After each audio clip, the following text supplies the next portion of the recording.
Bonsoir à tout le monde m'entend bien?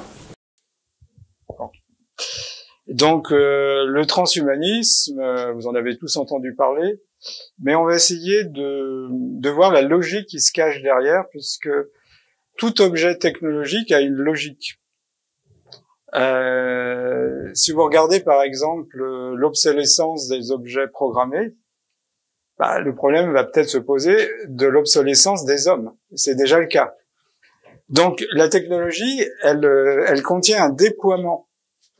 Et donc dans le transhumanisme, il y a une logique qui va se déployer ou pas. En tous les cas, on pourrait dire que le transhumanisme, déjà, son symbole c'est celui-ci, H+, c'est un homme transcendé. Alors transcendé comme si la nature avait mal fait son travail et qu'il fallait doper l'être humain au point de lui faire disparaître sa nature humaine, sa nature profonde. Alors ce thème une sorte de simulacre, en quelque sorte, on aurait un simulacre de vie, une sorte de cyborg où vont coexister la biologie humaine et tout un tas de développements technologiques. Platon l'avait déjà vu, il parlait de simulacre. Il disait que l'homme est condamné à faire des simulacres. Il en est à faire des simulacres de la nature. Par exemple, l'homme, il peut pas difficilement, c'est pas rentable, avoir un objet qui soit unique. C'est le domaine de l'artiste. Si vous voulez avoir une production industrielle, vous êtes obligé d'uniformiser, de standardiser. Et donc, à partir du moment où vous standardisez, la nature, elle ne fait jamais ça. Il n'y a pas deux plantes qui se ressemblent. Tout est singulier, tout est particulier, même si on peut parler d'une plante en général. Alors, transhumanisme, on parle de transhumance humaine, peut-être une transhumance de l'homme vers la machine. Alors, comment définir le transhumanisme? Alors, au sens strict, le transhumanisme est un courant de pensée qui considère qu'il peut être souhaitable, pour ceux qui le souhaitent et sous certaines conditions, d'augmenter ou d'améliorer l'humain, de façon à étendre le champ de nos possibilités et de nos libertés, si on peut parler ainsi. D'où le terme, le symbole H+, c'est-à-dire un homme augmenté. Alors, plus particulièrement, il repose sur trois aspects principaux. Premier aspect, c'est l'allongement radical de la durée de vie en bonne santé, c'est-à-dire avec l'espoir de supprimer les maladies, de ralentir le vieillissement, voire même de le supprimer, avec à la clé l'immortalité. Alors vous verrez qu'il y a différents courants dans le transhumanisme. Il y en a un qui s'appelle l'immortalisme, et en France, un des représentants, c'est Laurent Alexandre, un médecin, qui lui pense que l'homme qui vivra 200 ans est déjà là. Donc il y a aussi des fantasmes de la réalité. On essaiera de voir qu'est-ce qui est réaliste ou pas. Ensuite, l'augmentation cognitive, c'est-à-dire avec l'intelligence artificielle, on espère que l'homme sera plus intelligent, qu'il pourra être plus créatif, qu'il aura la possibilité de créer avec une intelligence supérieure, et donc on espère que les problèmes que la science a apportés sur la Terre vont être résolus par cette même science. Déjà, Albert Einstein disait l'état d'esprit dans lequel on crée un problème est déterminant, puisque si on essaye de le résoudre avec le même état d'esprit, on n'arrivera pas à le résoudre. Et puis, le transhumanisme, c'est aussi une augmentation, comme on dit, prosthétique, c'est-à-dire on voit arriver l'apparition de nouvelles prothèses, d'implants. On parle de monde virtuel, on parle d'un cerveau qui ne sera plus autonome, mais qui sera couplé à des ordinateurs, en quelque sorte un organe interfacial. On parle également de pensées qui pourraient contrôler ces technologies. On verra que certains déjà se sont mis des électrodes dans le cerveau pour ouvrir leur ordinateur ou avoir des technologies qui se déclenchent à distance, et puis même avoir accès à une sorte de télépathie électronique. Bon. Alors au sens plus large, le transhumanisme est un mouvement qui est plutôt favorable au développement des technologies utiles pour la société, et il prétend avoir conscience des risques que tout développement technologique entraîne pour l'humanité. Alors évidemment, les points forts sur lesquels le transhumanisme repose, c'est l'allongement de la durée de vie. Donc évidemment, ça c'est la peur princeps des êtres humains. avoir une vie limitée. Mais est-ce que par définition, c'est pas la préciosité de la vie? C'est sa rareté qui en fait son côté précieux et qui nous distingue d'un objet inerte qui peut avoir une durée de vie comme un minéral ou d'autres pierres qui peuvent avoir 200, 300, 400 millions d'années, voire même plus. Ensuite, l'augmentation des capacités cognitives, on se met à rêver d'avoir plus de créativité, comme on l'a dit, de pouvoir traiter des problèmes plus abstraits. Et l'évolution des techniques et des technologies amène ce qu'on appelle un point singulier. Alors en mathématiques, un point singulier, c'est un point divergent. Si vous divisez 1 par 0, ça tend vers l'infini. Bon, et donc il y a un mouvement dans le transhumanisme qu'on appelle le point singulier, on va le dire comme ça, qui envisage qu'en 2040, aucun cerveau humain ne pourra comprendre la recherche. Il faudra faire appel à des ordinateurs. Un cerveau nu ne pourra plus comprendre la recherche. Donc on voit qu'il y a une divergence. Et on va essayer de voir l'évolution technique qui entraîne cette divergence. Je vais même commencer par ça. Pourquoi attendre? Vous avez tous entendu parler du darwinisme. Les animaux doivent s'adapter à un environnement. Quand l'environnement change, les animaux doivent s'adapter à cet environnement. On vit dans quelle sphère? L'infosphère. Donc la sphère de l'information qui va de plus en plus vite.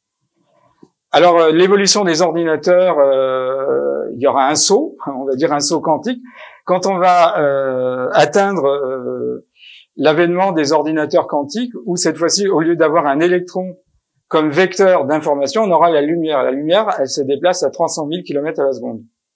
Et l'influx nerveux, lui, se propage à 100 mètres par seconde. Si vous faites le rapport, il y a un rapport 3 millions. Et donc la problématique qui se pose dans ce mouvement qui essaye de se donner une philosophie, c'est la première fois où une technologie affiche une philosophie très réductrice, c'est de dire que finalement, l'être humain, il est inadapté à l'infosphère. Et on le voit bien parce que si vous regardez évoluer dans le temps, quand les ordinateurs sont arrivés, alors pour les générations les plus anciennes, si ça prenait 1 ou 2 minutes, on patientait. Maintenant, si ça n'arrive pas dans les quelques secondes qui suivent, ça va pas, on s'énerve. Donc la technologie nous a mis sur un tempo. Alors la première question que je vais poser, est-ce que vous pensez qu'un être humain qui est écrasé par une technologie, qui ira 3 millions de fois plus vite que lui, acceptera d'être écrasé? Je réponds pas à la question, je mets un point d'interrogation. Ou bien on ajuste l'infosphère à la physiologie humaine. Le problème se pose également dans le sport, puisqu'on sait que le sport a toléré le dopage, mais si on arrêtait le dopage, le grand public aurait du mal à suivre les sportifs parce qu'il y aurait moins de performance. Imaginez que ça soit le vélo ou tout sport, on dit on fait plus de dopage et on revient à l'humaine nature. Il y aurait moins de performance, ça serait moins stimulant. Ou bien alors, on va être obligé de se rehausser à la hauteur de la technologie. Et donc, pour être rehaussé, on doit être augmenté. Et donc, on ne vit plus dans la nature, on vit dans ce que Platon appelait un simulacre, l'infosphère, la sphère de l'information. Et donc, on est rentré à partir du dernier tiers des années 2000 dans la révolution de l'information.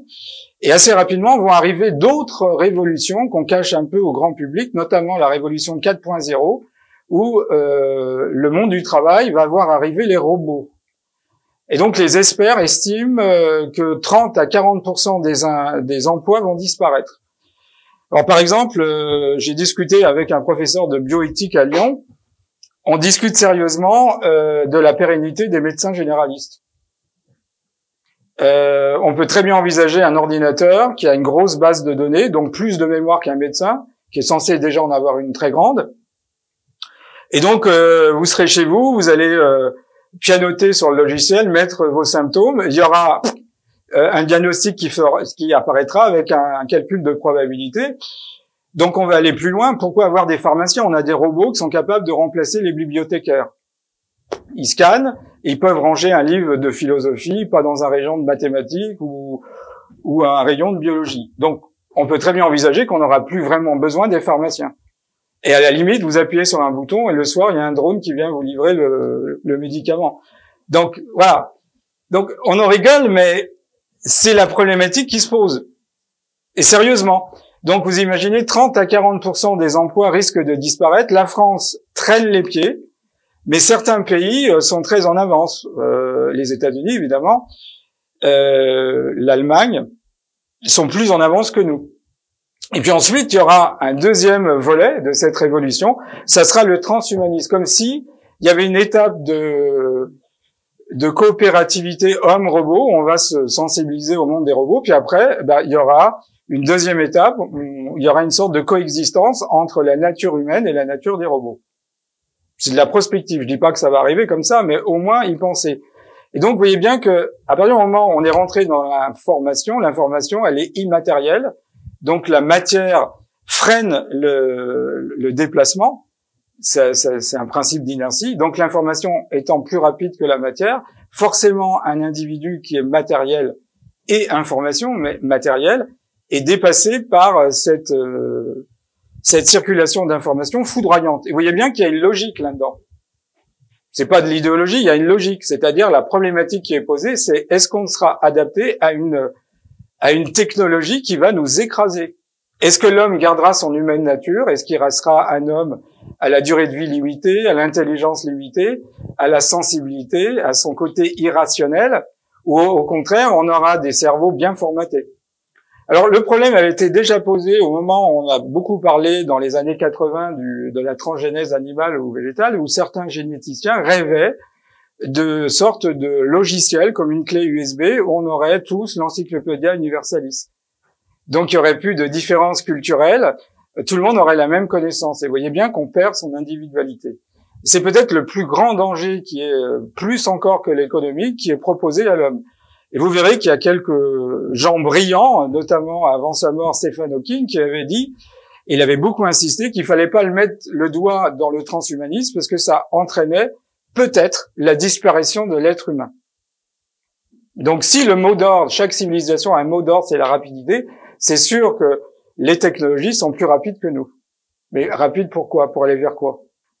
Quand vous réfléchissez, il y a quelques années, il y avait une publicité diffusée par Philippe. Philippe, c'est déjà demain. Donc aller vite, pourquoi? C'est la question qu'il faut se poser. On vit dans une durée qui est de plus en plus petite. En science, on parle d'attosecondes, 1 milliardième de milliardième de seconde. Avant, on avait femtosecondes, les 10 millionièmes de milliardième de seconde. Il est probable que de plus en plus, l'instant va être fragmenté. Et donc, on vit dans un instant éternellement instant. Et c'est ça qui est paradoxal, parce que la méditation nous amène à vivre au présent, donc à l'instant, mais d'un autre côté, on se coupe de son passé et on se coupe de son futur. Donc, il faut pouvoir coexister avec les deux approches. Une approche où le présent n'est pas coupé de son passé, de son futur, ce qui nous permet d'anticiper, et puis des moments dans notre vie où on peut faire de la méditation et on est vraiment dans l'instant présent, c'est-à-dire vivre les trois polarités du temps, le passé, le présent, le futur, et non pas être un instant éternellement instant. Alors, évidemment, ça fait référence au surhomme de Nietzsche, mais lui, il voyait une évolution interne spirituelle, donc pas un surhomme technologique. Donc, à nouveau, le mouvement nazi, le Parti national-socialiste avait pris Nietzsche comme modèle de ce qu'il voulait comme société, une sorte de surhomme avec ses hiérarchies raciales. Mais là, on a une sorte de surhomme technologique. Alors, on peut faire de la prospective. Imaginez des gens qui aient la possibilité, parce que ils ont la puissance financière, d'avoir 100 fois plus d'intelligence que nous, d'avoir une vie de 200 ou 300 ans, voire peut-être même immortelle, qui a un corps complètement remodelé. Assez rapidement, on se pose le problème de la fracture sociale et des risques d'avoir une fracture extrême. Parce que on verra, ceux qui mettent en place le transhumanisme sont les géants du net, que ce soit les Américains ou les Chinois. Donc, jusqu'à présent, Google n'a pas montré des activités humanistes. Donc, effectivement, ils vont tout marchandiser. C'est le deuxième risque, c'est le risque de tout marchandiser la vie, la durée de vie, le corps, etc. Puis, il y a des risques d'une d'une espèce de domination du secteur privé. Imaginez que Google vous donne accès à des prothèses qui doivent être renouvelées ou accès à une durée de vie plus longue et qu'à un moment donné, elle supprime le produit. Puis il y a des risques de catastrophe aussi. Donc, assez rapidement, le transhumanisme nous repositionne non seulement vers cette technoscience, mais également sur comment la société va s'organiser, puisqu'il y aura l'arrivée d'un nouveau être humain, si je puis dire, le cyborg. Et vous savez qu'aux États-Unis, il y a même des juristes qui sont formés actuellement au droit des cyborgs, au droit des robots. Donc quand des juristes sont formés, moi j'ai un ami qui s'est spécialisé là-dedans, parce qu'il sent que dans les années à venir, ça va arriver, ça veut dire qu'on n'est plus du tout dans la science-fiction, on est dans un futur proche de quelques dizaines d'années. Alors, je sais que c'est pas agréable, ça fait peur, mais on doit réfléchir à la chose, puisque c'est, en fin de compte, le moment de l'évolution capitale pour l'être humain. Jusqu'à présent, on n'a pas eu à prendre notre évolution en main. C'est la nature qui a fait évoluer les espèces les unes après les autres. Charles Darwin disait, lorsqu'une espèce n'a pas un système nerveux développé, on a l'impression que la nature a pensé pour elle. Et donc le rêve du transhumanisme, c'est de se substituer au divin, si je puis dire, se substituer à la main invisible de l'évolution pour imposer sa vision du monde. Et avec, on retrouvera la mythologie, les immortels, les demi-mortels ou les demi-dieux, et puis les mortels. C'est peut-être un peu ce qui va arriver. Je veux dire, on va retrouver les thèmes de la mythologie où il y aura peut-être des gens qui auront une durée de vie très longue, pourquoi pas envisager immortels, des dieux qui auront une durée de vie non limitée, des gens qui seront des demi-dieux, donc qui seront mortels, mais qui auront une vie plus longue que le commun des mortels stricts, et puis le mortel qui, lui, aura une vie de 40, 50 ou 70 ans. En tous les cas, c'est un thème qui n'est jamais abordé, et souvent, si vous voulez, le problème, c'est pas la science, c'est la technologie. Et un des grands penseurs de la technologie, c'est Martin Heidegger, qui disait que la technologie ne pense pas, telle n'est pas sa fonction. Le but d'une technologie, c'est le côté utilitaire. Mais là, on est sorti du côté utilitaire de la technologie, puisqu'elle s'est hissée au rang de philosophie. Donc, avec des sous-bassements, comme je vous le dis, améliorer l'être humain. Bon, pourquoi il faut l'améliorer? Quand vous regardez les discours transhumanistes, ils vont vous dire que l'être humain, il est faible parce que il peut tomber malade, parce qu'il vieillit, parce qu'il n'est pas immortel. L'être humain est faible parce qu'il n'a pas une grande intelligence. La preuve, les joueurs d'échecs ou de Go sont battus par des ordinateurs. C'est ce qui est arrivé en 96 pour Kasparov. Et après, il y a une lignée de joueurs d'échecs qui ne pouvaient plus gagner contre l'ordinateur. L'être humain aussi, il est soumis, c'est aussi le sous-bassement du transhumanisme, à une espèce de dégénérescence continue. Et donc, il y a la volonté de rétablir ça. Alors, vous voyez qu'on retrouve assez rapidement les thèmes de l'eugénisme, finalement, sauf que là, c'est pas la pureté biologique qu'on recherche, c'est une sorte de perfection technologique. Alors, ça revient, ce thème avait été abordé par Mary Shelley dans son fameux roman de 1816, Le Docteur Frankenstein, où on envisageait qu'on crée la vie. C'est un peu ce qui sous-tend le transhumanisme. On essaye d'avoir des intelligences qui soient implantées, entre guillemets, dans des ordinateurs. C'est une façon d'atteindre l'immortalité. Donc, ce que dit Maria Shelley de Victor Frankenstein, le docteur, la créature, le docteur, pardon, c'est que Victor est animé d'une obsession de déploiement, dit-elle, de perfection de la nature, de percer les mystères qui se cachent dans l'univers, de comprendre les secrets de cette nature et de rendre l'homme quasiment immortel et de bannir les maladies. Vous voyez que le thème est semblable. Alors, on est rentré dedans depuis quelques années, puisque finalement, vous avez le diagnostic préimplantatoire en biologie où, effectivement, on va essayer de voir si l'individu est correct au niveau génétique. Vous avez les fécondations in vitro. Donc maintenant, on envisage des nanotechnologies. Alors, je reviendrai là-dessus sur la recherche qu'on appelle NBIC. N pour nanotechnologie, B pour biologie, I pour informatique et C pour cognitivisme. La nanotechnologie, ce sont des objets qui ont une taille de l'échelle du nanomètre. Et donc, si on regarde le 19e siècle, la taille petite, c'était de l'ordre du millimètre. Puis au 20e siècle, ça a été le micromètre, le millionième de mètre. Et maintenant, c'est le nanomètre et peut-être même des fractions de nanomètres. Et donc, dans les nanotechnologies, on envisage une centaine ou milliers de robots qui circuleraient en permanence dans notre corps, essayant de déceler un dysfonctionnement du foie, des reins, du cerveau ou autre chose. Il y aurait un ordinateur central qui recevrait les signaux qui ont remarqué les anomalies, et à ce moment-là, hop, le patient serait averti. Vous voyez, on rentre dans un hyper-contrôle, et voilà, c'est tout le problème du dérapage de la technologie. Donc toute technologie est Janus, par définition. Il y a un côté positif et il y a un côté négatif. Donc évidemment, le côté positif, on va dire, on a bien accepté des prothèses dentaires, on a bien accepté de munir certaines personnes qui ont eu une jambe ou deux jambes coupées de prothèses, etc. Mais le côté négatif, c'est que progressivement, il y a une lutte entre la technologie et l'être humain. D'ailleurs, c'est ce qui s'est passé avec l'avènement de l'informatique, c'est que l'informatique avait pour but au départ aussi d'atteindre l'intelligence artificielle. Alors, voilà un film plus humoristique, Frankenstein Jr. de Mel Brooks. Certains l'ont peut-être vu, où il parodiait le docteur Victor Frankenstein. Alors, ce thème des robots ou du transhumanisme, vous avez ici deux auteurs opposés dans leur vision de science-fiction. Isaac Asimov, donc auteur de science-fiction bien connu, qui a écrit Fondation et Empire.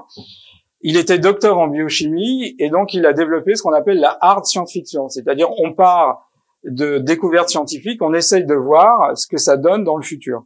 Et lui considérait que les robots allaient servir l'homme et que progressivement on allait hisser les robots au niveau de l'homme.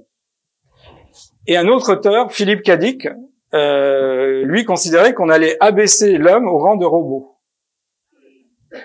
Ils avaient deux visions différentes. Si vous lisez l'œuvre de Philippe K. Dick, il s'est jamais trompé, et ce qui est embêtant, c'est qu'il était schizophrène. Ça laisse à penser que le monde dans lequel nous vivons est schizophrénique, puisque jusqu'à présent, si vous regardez, il n'y a aucune erreur dans le déploiement jusqu'à présent de ce qu'il avait prévu.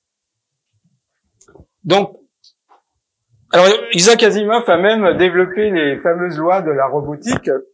Un robot ne peut porter atteinte à un être humain ni en restant passif et laisser cet être humain exposé au danger. Première loi. Ça commence à être violé parce qu'on envisage des armées de robots. Donc c'est contraire à la première loi d'Isaac Asimov. Deuxième loi, un robot doit obéir aux ordres donnés par les êtres humains, sauf si de tels ordres sont en contradiction avec la première loi. Et puis un robot doit protéger son existence dans la mesure où cette protection n'entrave pas la première et la deuxième loi. Alors vous voyez déjà que la première loi, elle est entravée. Alors je pense que l'anecdote est vraie. Quand on a sorti 2001 l'Odyssée de l'espace, on avait demandé à Isaac Asimov, en tant qu'auteur de science-fiction majeur à l'époque, d'assister à la première.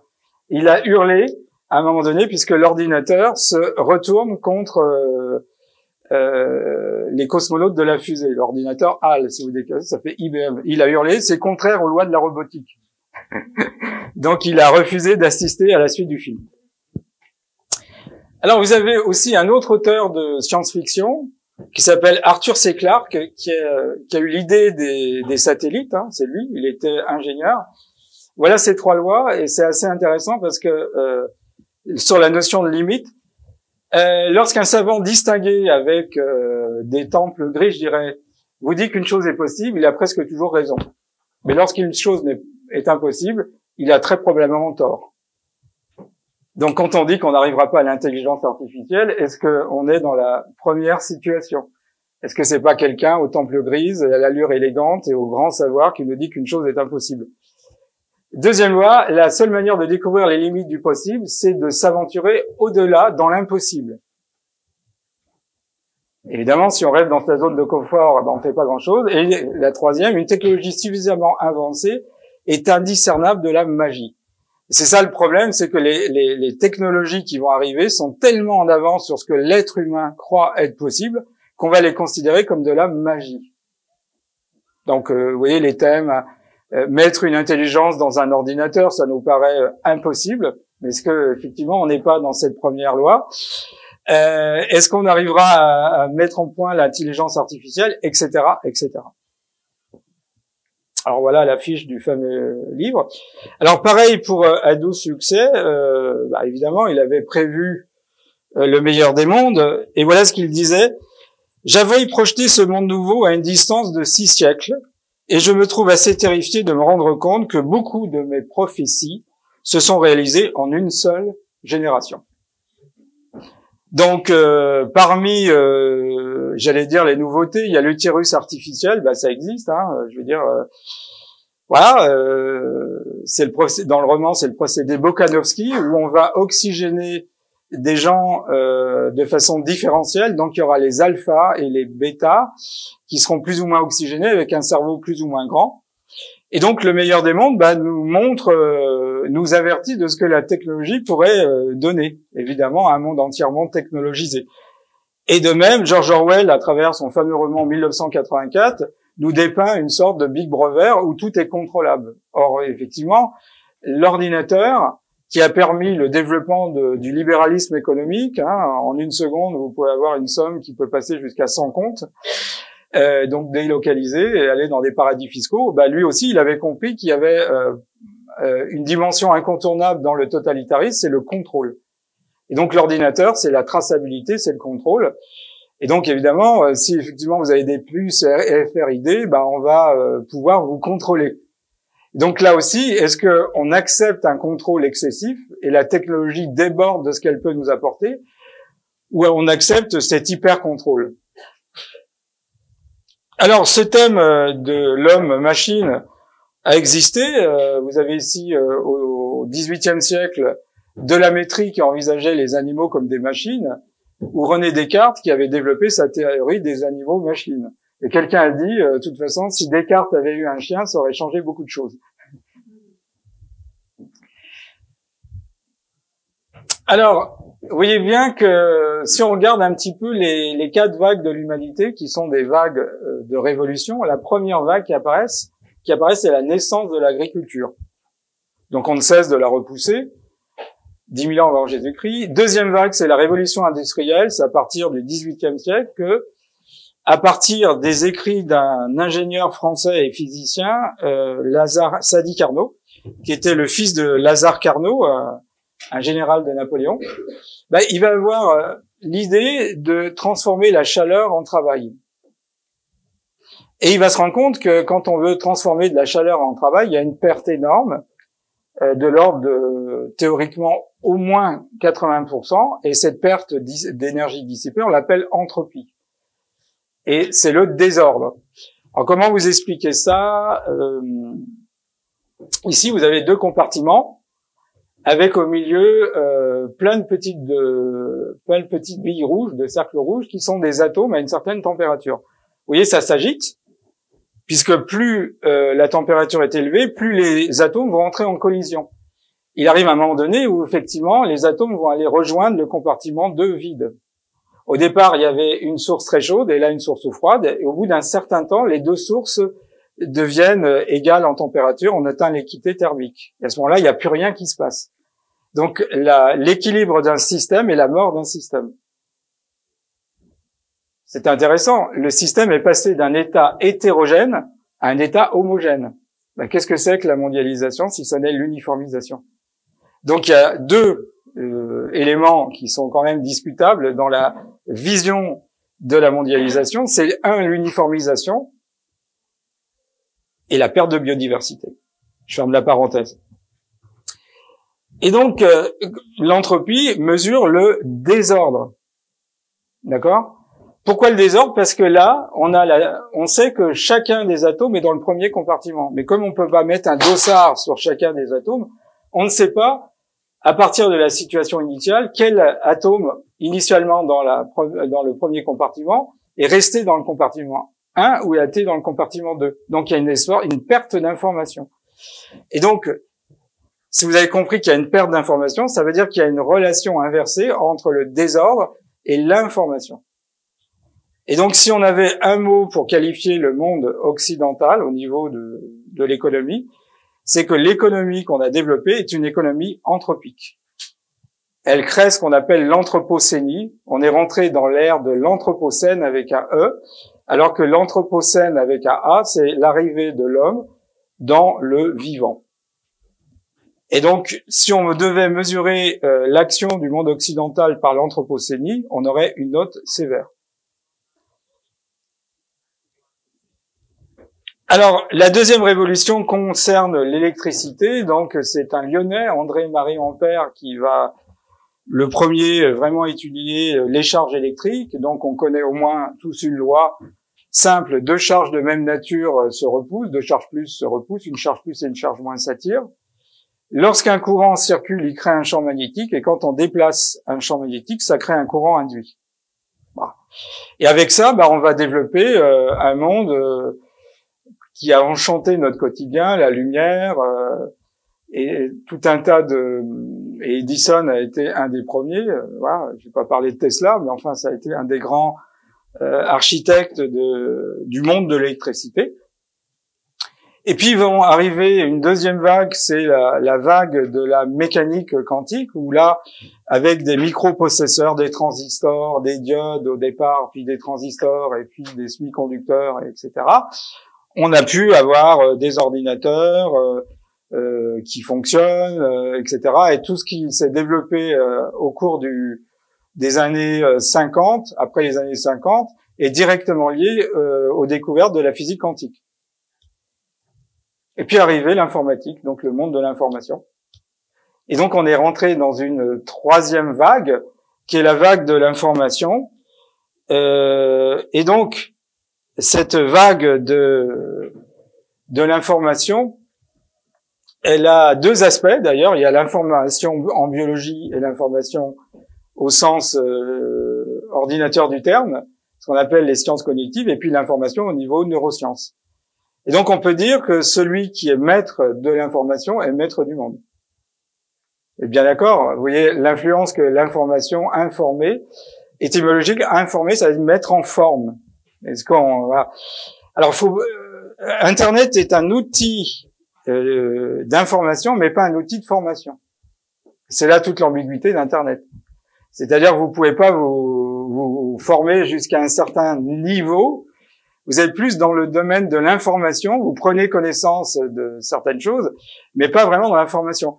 Regardez comme de plus en plus, moi j'ai des étudiants qui vont regarder sur Wikipédia comme si c'est devenu la référence. Alors vous savez très bien qu'il y a des articles, il n'y a rien à dire. Enfin, on peut dire ça quand on connaît le sujet, puis il y en a d'autres, c'est très discutable, quoi. C'est une encyclopédie libre, mais la plupart des gens vont se contenter de lire ce qu'il y a dans Wikipédia. Donc on est déjà rentré dans une forme d'information unique. Alors qu'avant, c'était pas du tout le cas. Alors effectivement, est-ce qu'il y a démocratisation de l'information ou pas? Ça, c'est une autre affaire. Et puis va arriver une autre vague qui est la vague de la révolution 4.0, comme j'ai dit, et puis enfin la quatrième vague, le transhumanisme.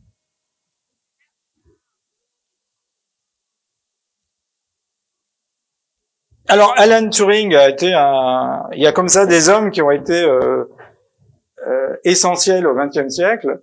Le mathématicien von Neumann et Alan Turing qui va développer une machine pour décrypter le code allemand.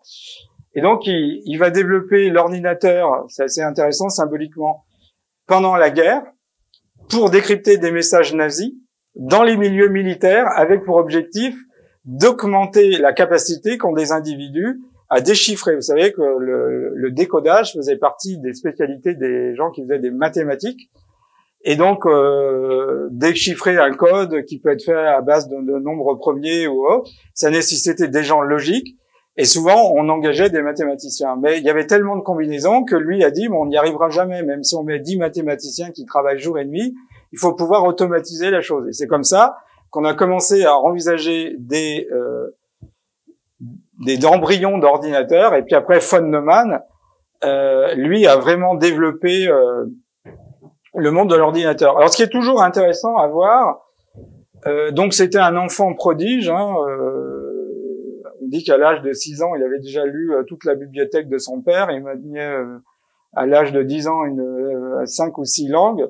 Il a été un mathématicien hors pair, mais, petit détail intéressant, il détestait l'humanité. Il considérait, parce qu'il avait un QI très élevé, donc il méprisait ceux qui n'avaient pas la hauteur de son intelligence. Donc on va dire qu'il n'avait pas une personnalité humaine à la hauteur de son génie scientifique. Et il considérait que l'ordinateur était rationnel. C'est-à-dire, l'être humain, il est irrationnel. Est-ce que c'est pas la caractéristique de l'être humain d'être irrationnel? On a bien le droit d'avoir l'irrationalité dans sa vie. On n'est pas obligé d'être rationnel. Le monde est ennuyeux si tout est rationnel. Et un des premiers à avoir compris ça, c'est le poète et graveur anglais William Blake.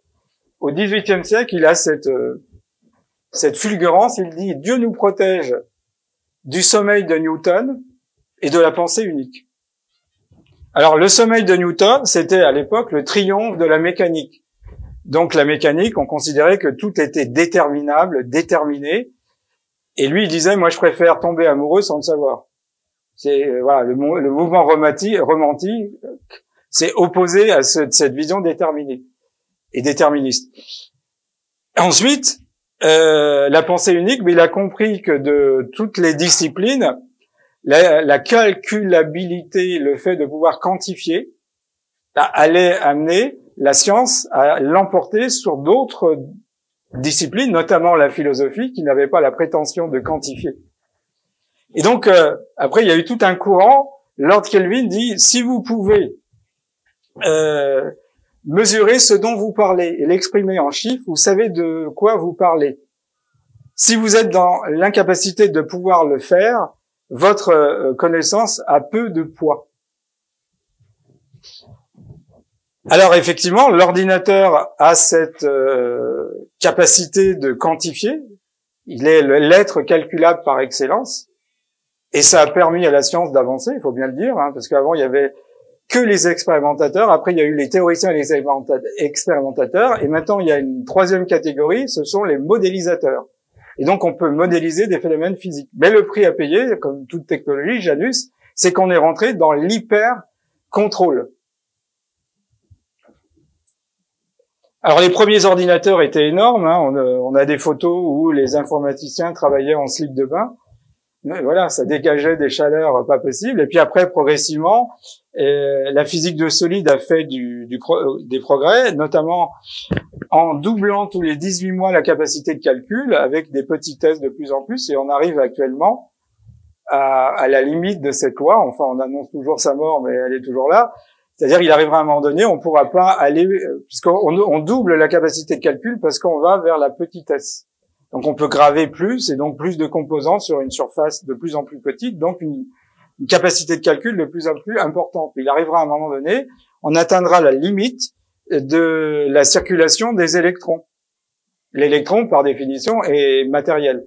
Et donc il faudra qu'on passe à quelque chose d'autre, c'est l'avènement d'une nouvelle génération d'ordinateurs, les ordinateurs quantiques, qui au lieu d'utiliser l'électron comme vecteur d'information, vont utiliser la lumière comme vecteur d'information. Et là, c'est une révolution parce que vous gagnez encore plus de vitesse. Et en plus, vous avez la possibilité d'intrication.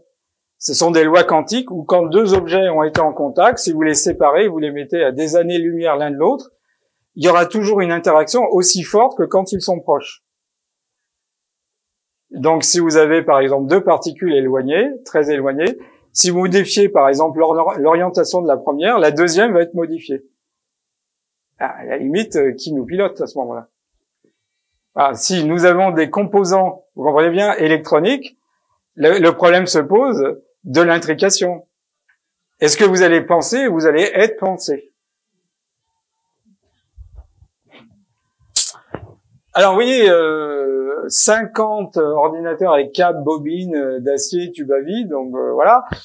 En 60 apparitions des transistors, 70 c'est l'apparition des circuits intégrés, 80 c'est les premières puces qui apparaissent, qui peuvent contenir plusieurs dizaines de millions de transistors, donc plus d'informations. Les années 90 c'est Internet et les années 2000 une informatique ubiquitaire. Et donc tout ça a été rendu possible grâce à les possibilités de grossissement. Regardez, au départ, en 1600, la plus petite mesure, c'était 1/10 de seconde. Et puis si vous regardez, 1800, 1/100e, 1850, 1/1000e, 1930, 1/1000e, 1/1000e, 1/1000e de milliardième de seconde en 1970, et en 2018, on a 1/1000e de milliardième de seconde, l'attoseconde. Il est probable qu'on aura encore des temps de réactivité encore plus bas. Donc vous voyez, plus les années passent et plus on fragmente la seconde, qui au départ en 1600 était une fraction de cette seconde et qui maintenant devient 1/1000e de milliardième pour l'instant de cette seconde. Alors sont apparus, donc voilà les premiers dinosaures, on rigolera dans quelques années des ordinateurs quantiques. Vous voyez bien qu'on doit s'adapter, c'est ce que je vous ai dit, puisque nous ne vivons plus dans la nature, mais nous vivons dans l'infosphère, donc on doit s'adapter, ce qui est logique. Donc l'adaptation, si l'infosphère change, selon les lois darwiniennes, c'est nous qui devons changer. Mais bien d'accord, c'est logique, hein, c'est pas de l'idéologie, c'est simplement prendre les faits les uns après les autres. Alors, vous voyez, l'évolution selon le transhumanisme, c'est le saut. Alors, certains adeptes du transhumanisme, comme les pionniers, Mervyn Minsky, Hans Moravec, Ruiz de Kopegui, disaient que l'homme est un chaînon manquant entre le singe et l'ordinateur. Hans Moravec disait que finalement, nous allons transformer en garçons de course pour les ordinateurs. Et donc, on voit bien qu'il y a une compétition. On ne sait plus qui devient le maître de qui. Est-ce que c'est la technologie qui est à notre service ou c'est nous qui sommes au service de la technologie? Alors évidemment, vous voyez bien que est-ce que l'être humain est transcendé? Et on parlera de transhumanisme, ou l'être humain est abaissé, on parlera d'infrahumanisme. Infrahumain. Tout le problème, il est posé là, quoi. Alors voilà le Martin Heidegger, qui a beaucoup réfléchi sur la technique, qui est un des rares penseurs, il y en a d'autres, hein, qui ont vraiment réfléchi sur l'objet technique. Il y a Simone Don aussi en France, qui est peu connu, mais qui a vraiment réfléchi sur l'objet technique et la transformation que l'objet technique introduit dans la vie des gens et les conséquences que ça entraîne. Regardez l'arrivée du livre. Ça a complètement bouleversé l'humanité, et l'arrivée de l'imprimerie a encore plus bouleversé, puisqu'on peut démultiplier. Et donc, à partir de là, si vous lisez, il faut trouver une certaine distance, donc c'est la 3e dimension, donc c'est l'émergence de l'architecture. Et puis ensuite, après, se pose le problème de la diffusion du livre. Est-ce qu'il est beaucoup diffusé, peu diffusé? Est-ce qu'un livre très diffusé, c'est une bonne chose, etc., etc. En tous les cas, ça a été une révolution pour l'humanité. Et c'est bien l'imprimerie de Gutenberg qui a été à l'origine de cette révolution. Alors, le premier mari de Hannah Arendt, Günther Anders, parlait de la honte prométhéenne de l'homme devant la technologie.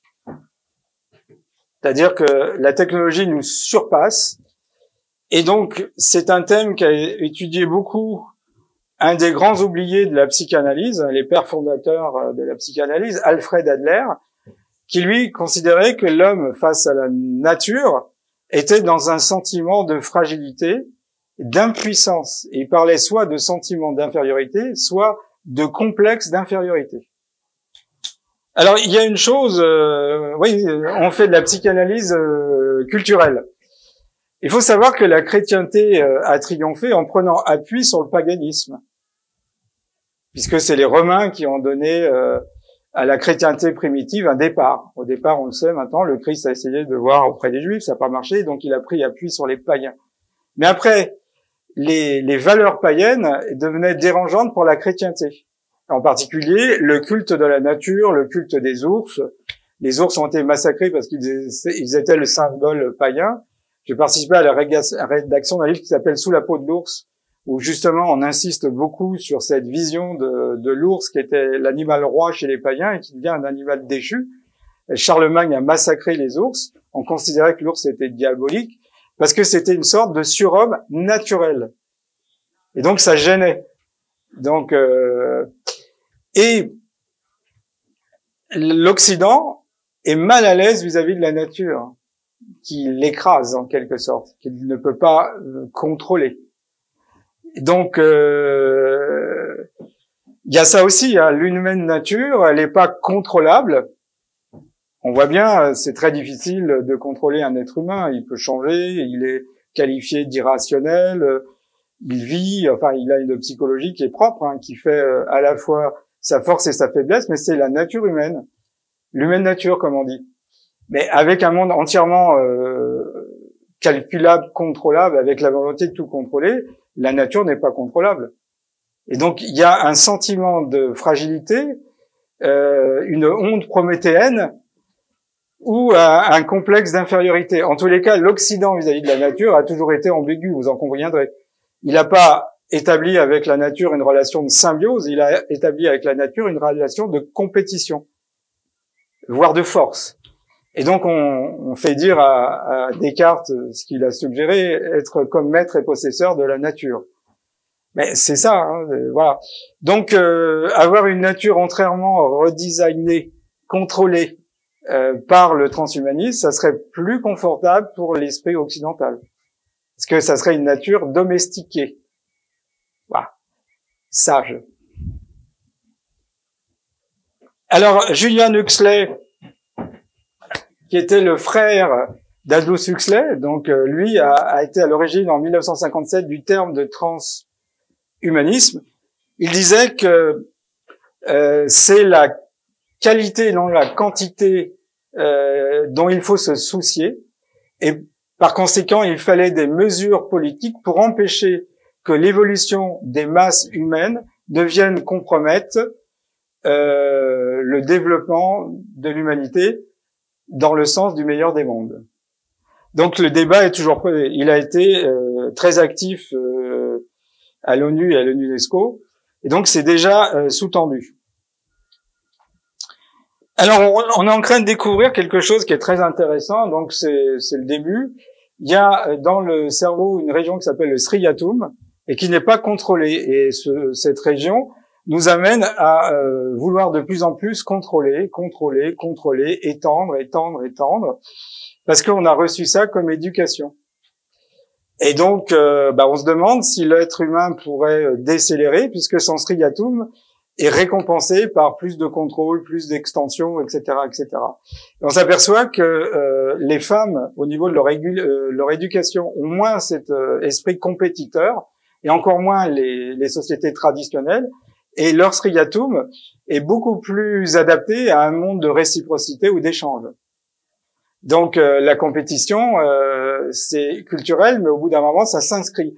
Donc c'est des découvertes récentes, mais qui vont certainement faire leur chemin et qui montrent peut-être un endroit dont il faut contrôler la régulation. Alors les fameuses recherches NBIC. Autrefois, la science faisait du traitement parallèle de l'information. Donc, vous étiez physicien dans un domaine donné, la physique de solide, vous faisiez une découverte. Quelques années plus tard, cette découverte dans une autre discipline allait être reprise.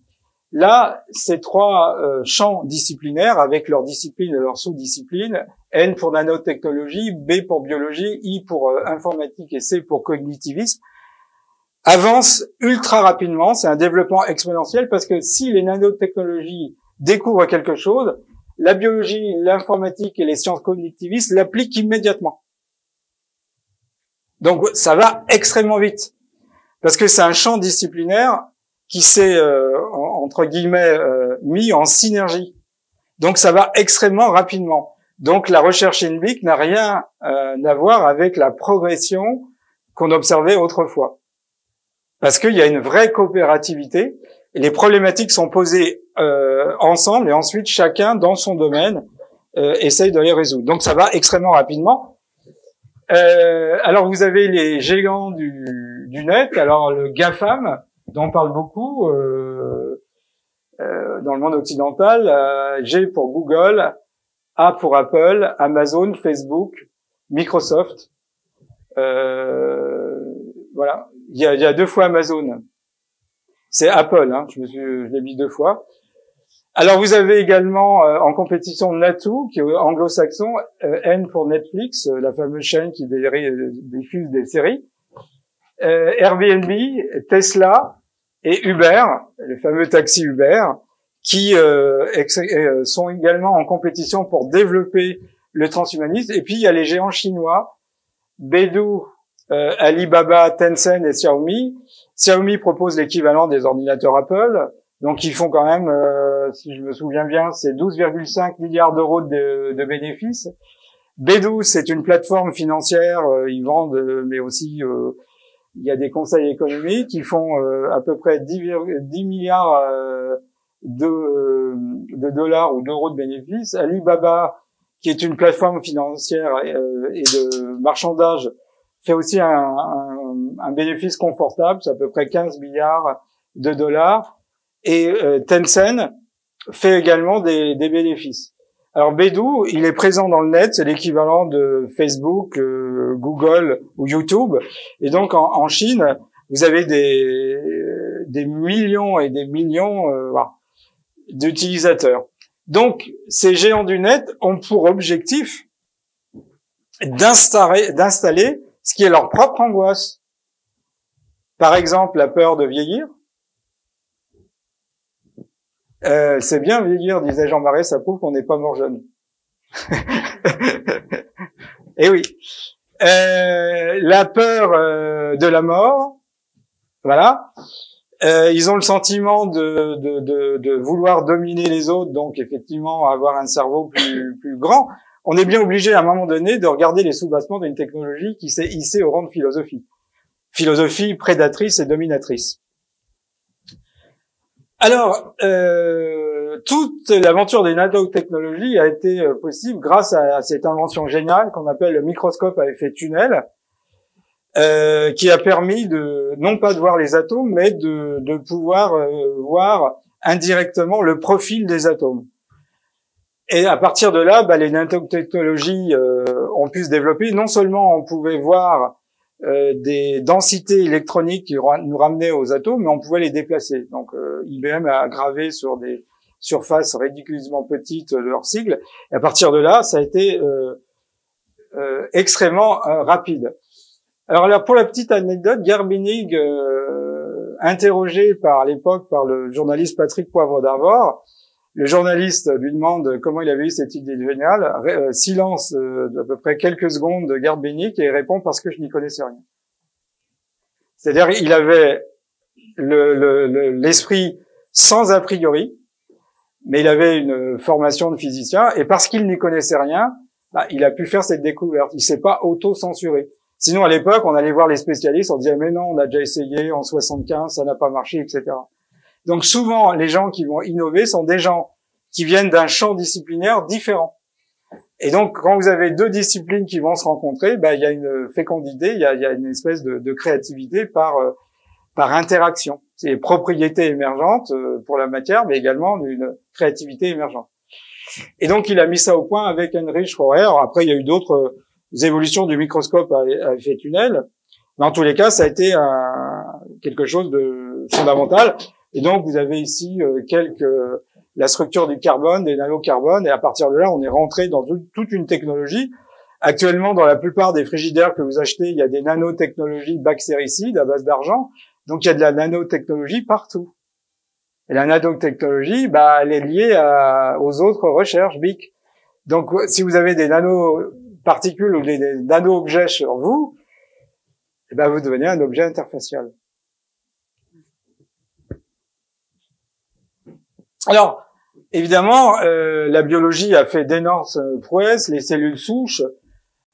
Autrefois, on avait bien séparé les gamètes, qui sont les cellules sexuelles, et les cellules somatiques. Maintenant, on peut transformer les cellules somatiques en cellules souches. Au niveau de la bioéthique, on a maintenant autorisé les manipulations sur l'embryon. Et donc, il y a toute une recherche. Et donc, c'est plus du tout comme le grand public l'envisage. D'un côté, les robots, avec toute la vision qu'on a, puis la biologie à part, ça se regroupe. On a du mal à concevoir l'objet de la recherche parce que c'est compact. Donc, il est probable que la biologie, jusqu'au plus intime, la biologie moléculaire, l'informatique, les sciences cognitivistes et les nanotechnologies vont former une unité, un tout. On est vraiment dans le mythe de Frankenstein. Alors, on envisage effectivement le séquençage du génome humain, mais c'est une grande supercherie. Parce que depuis quelques années, on s'est rendu compte que le plus important, ce ne sont pas les gènes, mais ce qui est autour des gènes, ce qu'on appelle l'épigénétique. Donc on avait beaucoup d'espoir dans le séquençage de l'ADN. Et donc en France, c'est un dénommé Cohen qui a fait ce travail. Après, il était en compétition avec le prix Nobel James D. Watson. Et on s'est rendu compte, c'est pas parce qu'on a un gène qu'il est actif. Il y a autour des protéines qu'on appelle des histones qui peuvent donner l'ordre à un gène d'être allumé ou éteint. Et quand un gène est allumé, il produit une protéine, il synthétise une protéine. Quand il est éteint, il produit rien. Et donc on s'est rendu compte que non seulement on pouvait recevoir de nos parents des mémoires inter- et transgénérationnelles, c'est-à-dire que par exemple un gène hérité de nos parents ou grands-parents pouvait bloquer un gène, mais que nos pensées pouvaient agir sur le génome. Et donc, les premiers à s'être adonnés ce qu'on appelle la cartographie génétique, ce sont des médecins. On leur a trouvé, évidemment, comme chez n'importe qui d'entre nous, des gènes qui pouvaient déboucher potentiellement sur la maladie d'Alzheimer, d'autres gènes qui pouvaient dépenser sur une maladie qui est terrible, la choride de Huntington ou l'hypertension. Et donc on s'est rendu compte que ces gens ont développé la maladie, mais avant l'âge où elle aurait dû arriver. Comme si on avait accentué la cinétique avec laquelle la maladie arrivait, alors qu'elle aurait pu rester en suspens.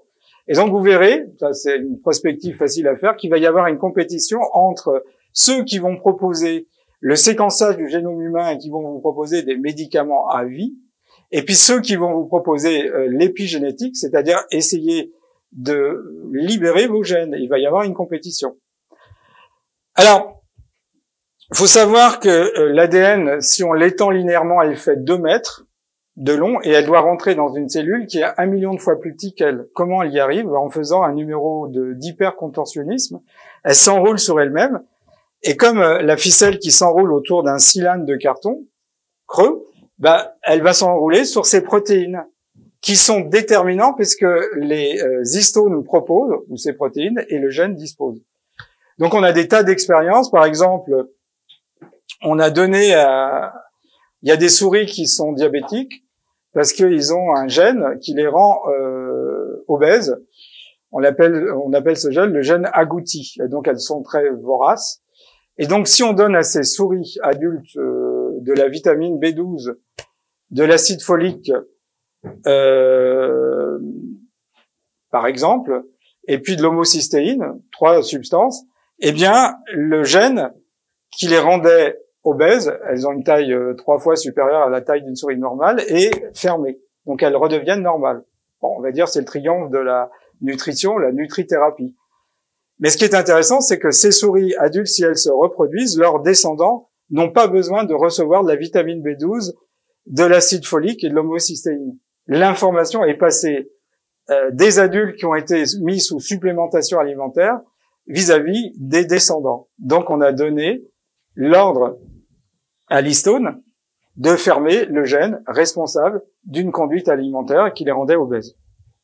Donc, dans les années à venir, vous verrez qu'on va commencer à comprendre ce qu'on retrouve, par exemple, dans le bouddhisme. On peut façonner et structurer notre corps.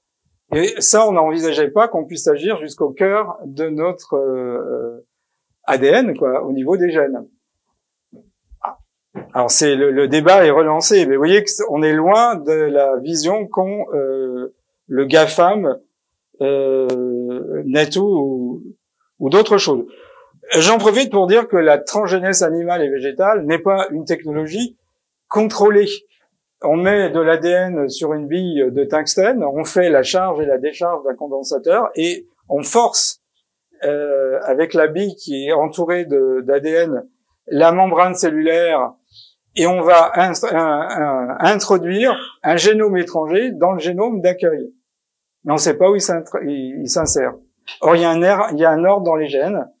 Et effectivement, vous apercevez que quand des découvertes dérangent les intérêts économiques, se pose le problème de la censure. Ah oui. Quand on a une telle technologisation, évidemment, les enjeux financiers sont énormes. Alors, voilà quelques robots qu'on voit. Le robot de Planète Interdite, et puis les robots de la guerre des étoiles, ou Robocop ou autres, ou Terminator, sont des exemples de monde robotique. Mais voilà, Aristote disait, si tu penses à une chose, elle existe. Donc Ben Bova, qui était un auteur de science-fiction, disait que le rôle des auteurs de science-fiction, c'est de se faire un saut dans le futur, de voir comment les citoyens du futur, avec une technologie vive, et de revenir dans son époque pour avertir de ce qu'il avait vécu. Une forme de médiumnité ou de mise en situation. Alors, hybridation humain-robot, c'est l'évolution du transhumanisme. Alors au départ, on peut supposer qu'il y en aura un petit peu, puis au fur et à mesure que les années vont passer, on va être rendu dépendant, puis il arrivera un moment donné où on sera quasiment à 90%, si ce n'est à 100% robot. Alors pas tout de suite, mais progressivement. Donc, voilà quelques exemples. Et il y a des gens qui se sont prêtés à ça.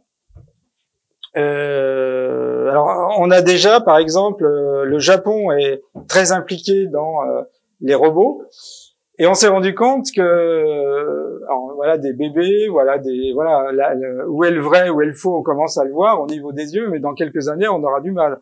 Ça renforce l'idée du simulacre.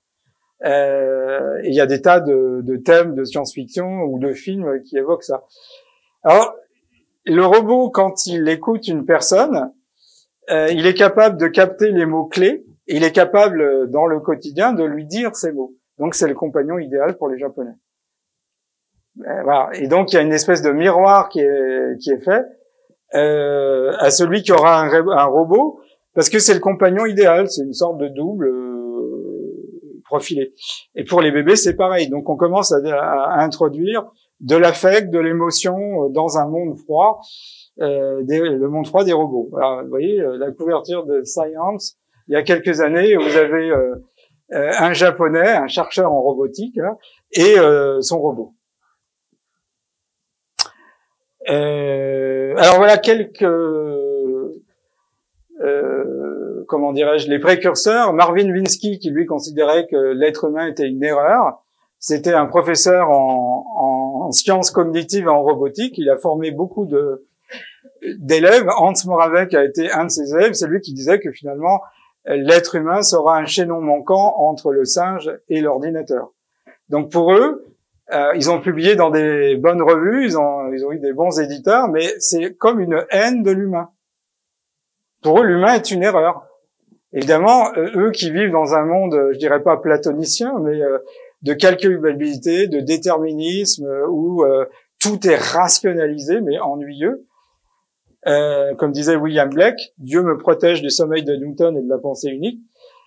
Et Louis de Kopecky, qui a été aussi un élève de Marvin Minsky, tout ça, ils ont mis en place quelque chose qui au départ était marginal, mais qui, avec le temps, avec les fortunes qui se sont faites sur le net, fait école. Et donc, finalement, il y a une philosophie qui clame clairement que le robot doit remplacer l'homme, que l'homme est incomplet, imparfait. La nature n'a pas fait complètement son travail. L'évolution a été incomplète et c'est l'homme qui va poursuivre ce que l'évolution n'a pas réussi à faire. Donc il y a des tas de penseurs de la technologie, et finalement le problème de la technologie, c'est qu'elle nous rend dépendants, quoi. Et de plus en plus, on est dépendants. Moi, le premier, si on nous enlève nos portables, si on nous enlève nos ordinateurs, on aurait du mal à vivre. Si vous faites l'expérience, je l'ai fait en vivant auprès de peuples traditionnels, effectivement, il y a un sentiment de manque. Il y a comme une accoutumance. Puis après, avec le temps, on se dit que si on restait sur place, on le ferait. Mais eux-mêmes sont rattrapés par le dit progrès, puisqu'il n'est pas rare de voir des peuples traditionnels avoir des portables, des téléphones, etc. Ils sont obligés de relationner dans les différents pays qui les accueillent. Alors voilà le premier homme cyborg, il s'appelle Kevin Warwick, il s'est fait installer des puces RFID dans son cerveau. Il est tout content parce qu'il peut allumer à distance son ordinateur, il peut ouvrir la porte de son garage, etc. Il est content. Ouais, il est content, et donc il se déclame le premier cyborg, et donc à un moment donné, il a été très médiatisé, vous voyez. Et donc pour lui, il veut poursuivre l'expérience, à la limite avoir un cerveau qui soit dopé, c'est le rêve. Alors il y a aussi ce qu'on appelle la biologie synthétique. Donc on peut concevoir un gène par ordinateur et l'insérer dans une cellule. Et donc Greg Vendée, c'est le moment de le dire, s'est vanté d'avoir créé la première vie avec une bactérie dont il a enlevé l'ADN, il l'a remplacé par un ADN entièrement fabriqué par ordinateur. Et donc la bactérie, elle s'appelle Mycoplasma geminatium. Et donc on a dit qu'il avait créé une vie laborantium. Mais en tous les cas, pour lui, il faudrait faire la même chose pour les cellules, etc. Donc il y a une espèce de compétition entre, j'allais dire, la vieille façon qu'a la nature de faire qu'une cellule mère donne des cellules filles. Ah. Alors il y a les gens qui sont les théoriciens du transhumanisme sont plutôt des physiciens. Il y a peu de biologistes parce que la biologie c'est très bien que le vivant est beaucoup plus complexe que des systèmes rigides qui paraissent compliqués comme une étoile, un atome ou autre. Et donc ils se sont dit que finalement, c'est quoi une cellule? C'est une membrane avec à l'intérieur des organites, et puis ces membranes sont l'équivalent des semi-conducteurs avec des courants qui passent et qui ne passent pas. Donc finalement, une cellule est une machine électronique qui est régie par le binaire 1-0. Donc ils se disent donc finalement l'être humain est un robot. C'est un robot avec de la conscience. Donc il y a les robots avec de la conscience. Pourquoi ne pas augmenter la part robotique qui existe déjà chez l'être humain? Donc c'est un peu une variante de la dolamétrie et de Descartes de considérer un vivant entièrement mécanique à l'époque. Maintenant c'est physique ou biophysique. En fin de compte, une membrane, c'est un cristal liquide semi-conducteur avec des canaux ioniques qui s'ouvrent et qui se ferment. Si vous regardez dans un dictionnaire de physique la définition d'une puce, vous verrez que c'est des portes ioniques qui s'ouvrent ou pas avec des courants qui passent ou pas. Alors c'est pareil pour le cerveau. Donc, on envisage que le cerveau, c'est une machine avec des neurones qui sont des petites machines électriques, et donc ça pose pas de problème pour nos génies du transhumanisme de considérer que finalement on peut doper le cerveau, quoi, sans envisager la perturbation que ça va entraîner, évidemment. Donc on joue un peu à la probité sorcier.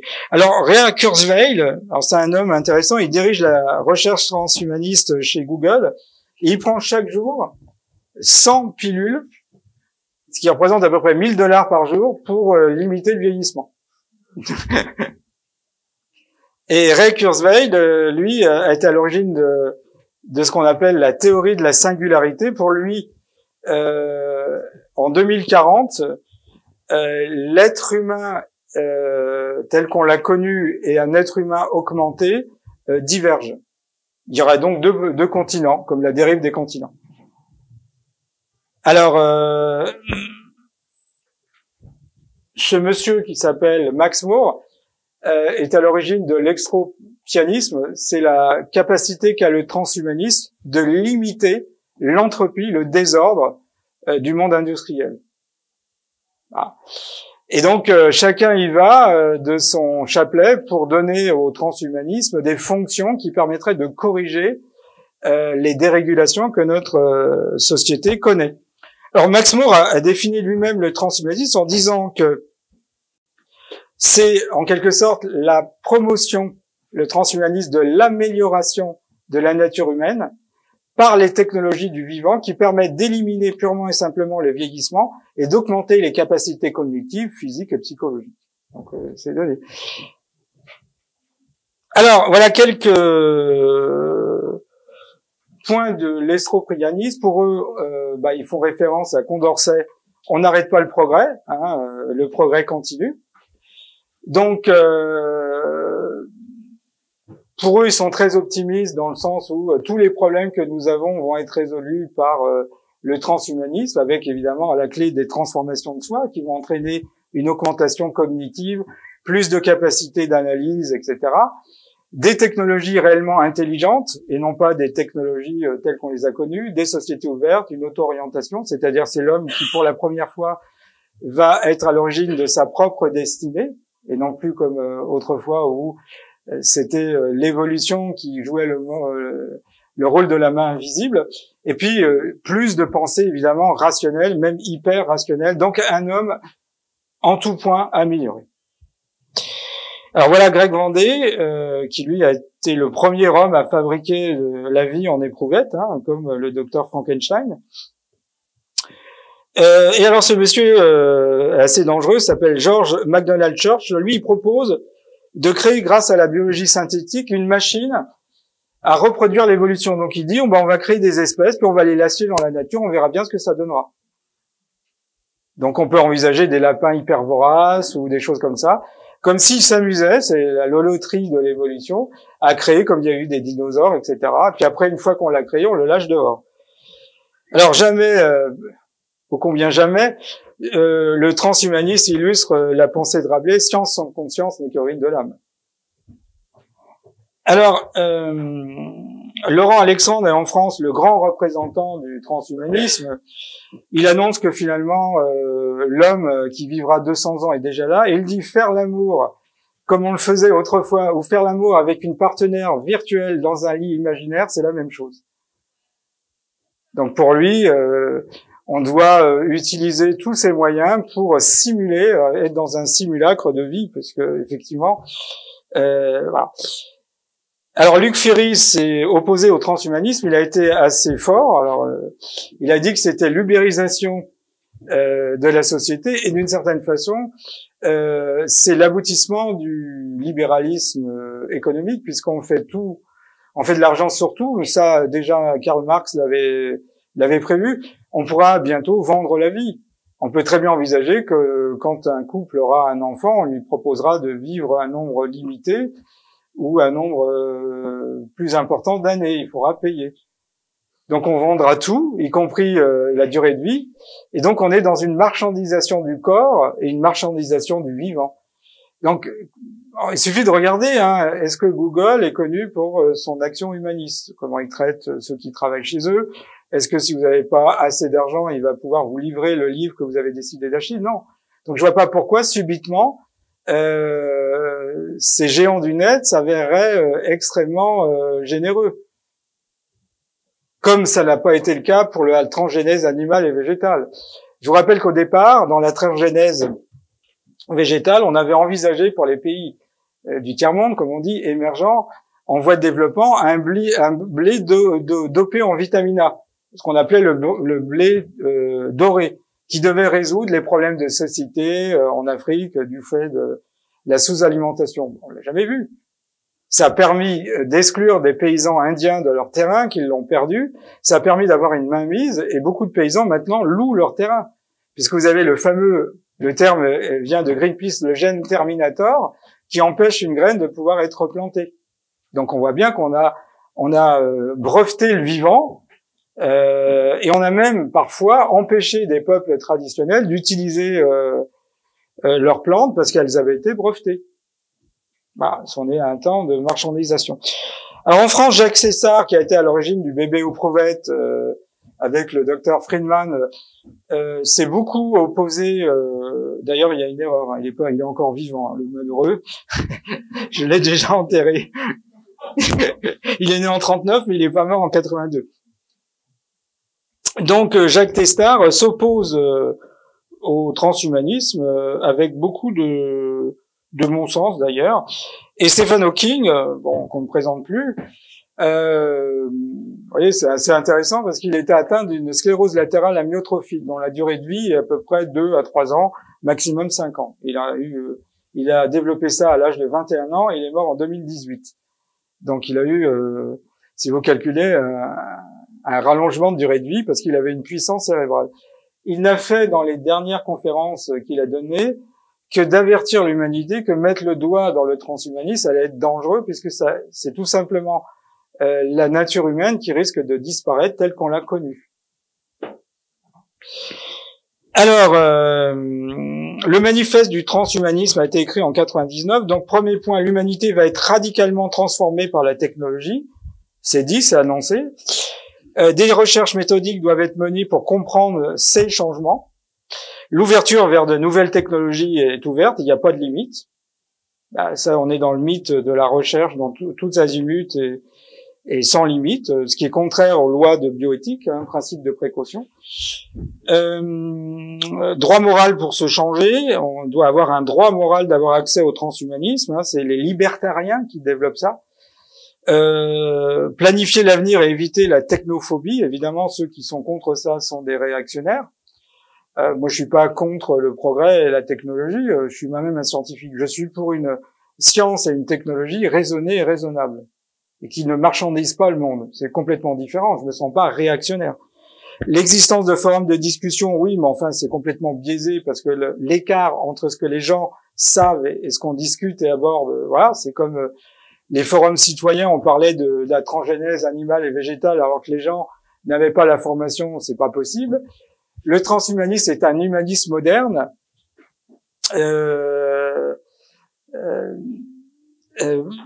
Borstorn, oui, non, j'ai cherché la citation. Borstorn définit le transhumanisme comme étant, Nick Borstorn, c'est un philosophe qui définit le transhumanisme comme la philosophie des Lumières avec la technologie en plus. Liberté d'accès aux possibilités et amélioration individuelle, vous voyez, voilà, etc., etc. Alors, 12 questions qu'on peut poser au transhumanisme. Faut-il réellement améliorer l'espèce humaine? Il faut faire une réclamation à Dieu, là. Il a mal fait son boulot. L'humanité doit-elle changer son mode de reproduction? Parce qu'on se dit, finalement, se reproduire comme on le fait. Il y en a qui considèrent c'est dégoûtant. Comme disait Woody Allen, l'amour c'est ça, oui, quand c'est mal fait. Bon. Et donc, il y a un mouvement, le transsexisme, où effectivement, on va avoir accès à la fécondation in vitro. Vous savez que ça devient inquiétant parce qu'il y a à peu près 30% d'infertilité qui, en grande partie, sont psychologiques. Hein. L'infertilité biologique est assez rare. Mais par contre, il peut y avoir des verrous inconscients d'infertilité. Demain, on sera tous des cyborgs. Oui, pourquoi? Peut-on faire l'amour avec un robot? C'est ce que dit Laurent Alexandre. Apparemment, c'est un délice pour lui. Est-il désirable de vivre 1000 ans? Ben, comme disait le même Woody Allen, l'éternité, c'est long, surtout à la fin. Le transhumanisme est-il un eugénisme? Ben oui, si on veut améliorer... c'était quoi l'eugénisme? C'était de considérer que ceux qui étaient nés dans des milieux pauvres n'avaient pas l'intelligence pour ne pas mettre en péril le monde. Donc il fallait les exécuter ou les mettre de côté. L'intelligence artificielle va-t-elle tuer l'homme? Quels sont les enjeux économiques? Est-ce qu'on va avoir une fracture extrême, une pression du service public, etc. Faut-il légiférer? Une sorte de, comme diraient les gilets jaunes, d'initiative citoyenne. Doit-on craindre un meilleur des mondes? Jusqu'où pousser la recherche? Voilà, quelques questions, j'y réponds pas, peut-être que dans les questions on pourra l'aborder, mais vous voyez, c'est des questions qu'on doit se poser, puisque finalement, ces questions sont fondamentales. Autre question à se poser, quels sont les avantages du transhumanisme? Il y a des avantages, il y a aussi des inconvénients, on ne voit que les avantages. Quels sont les dangers des progrès technologiques excessifs? L'immortalité est-elle envisageable raisonnablement? Jusqu'à présent, l'homme qui va vivre 2 siècles est déjà là, moi j'aimerais bien qu'il me le montre. Nous dit Laurent Alexandre. Quelles sont les limites du transhumanisme? Il y en a pas. Hein. Je veux dire, c'est la liberté absolue de marchandiser le corps, le vivant, la nature, sans aucune limite. L'allonger la durée de vie va-t-il mener à une crise de surpopulation? Donc, pour résoudre la surpopulation, j'ajouterais, doit-on introduire une vie limitée? Ah oui, ça résoudrait le problème. Le transhumanisme va-t-il créer une humanité à 2 vitesses? Il y aura ceux qui auront accès au transhumanisme et ceux qui n'auront pas les moyens financiers pour y accéder. Quels sont les différents mouvements, on va le voir dans un instant, qui composent le transhumanisme? Vous allez voir, c'est pas triste. Et quels pourraient être le ou les objectifs cachés dans ce mouvement? C'est le maximum, pour moi, vous avez compris, de pouvoir et de contrôle et de bénéfices. Et qui finance le transhumanisme? Vous avez compris que c'est le GAFAM. Donc, c'est pas des... Voilà. Alors, les différents mouvements du transhumanisme, l'abolitionnisme, l'abolition, on va abolir l'homme, on va l'affranchir de son humaine nature, comme on affranchit les esclaves. Le transhumanisme démocratique, on doit être démocratique et d'accepter ces recherches sur le transhumanisme dans une totale libération, pas de limite ni rien. L'estropianisme, c'est Max More, c'est que le transhumanisme va résoudre l'anthropocénie, c'est-à-dire la création de désordre, d'entropie qui n'a fait que croître par le capitalisme, et c'est le transhumanisme qui va le résoudre. L'immortalisme, on va atteindre l'immortalité. Le post-sexualisme, on n'aura plus à se reproduire à l'ancienne, on se reproduira par fécondation in vitro, c'est le meilleur des mondes, le procédé Bokanovski. Le singularitarianisme, on arrivera à un point singulier où transhumains et humains ne pourront plus coexister comme ça a été le cas. Les techno-gaïanismes, on envisage déjà des transhumains qui iraient conquérir Mars, la planète Mars, parce qu'ici c'est plus viable. Et donc effectivement c'est plus utile pour les transports.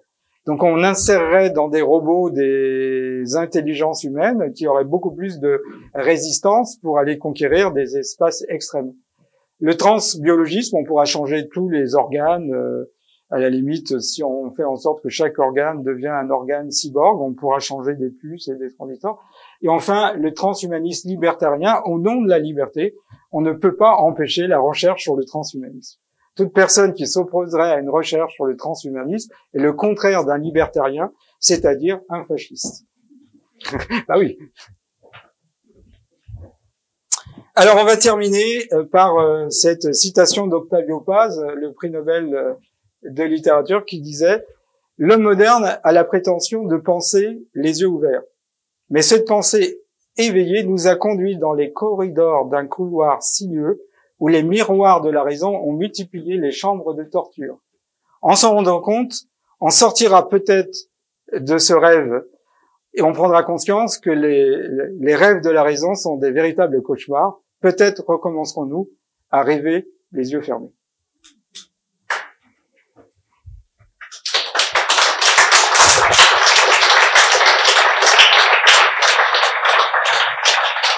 Alors, on va passer aux questions. Je suppose qu'il y en aura beaucoup. Enfin, je l'espère.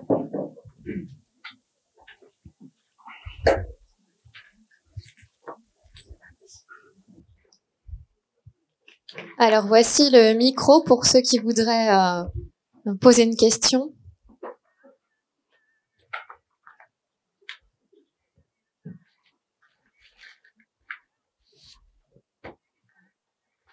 Oui, Philippe Bobola, vous avez été très clair et très pertinent, mais je pense que chacun de nous a vraiment été interpellé et vous avez l'opportunité ce soir justement de poser ces questions devant vraiment un spécialiste. Très bien, merci.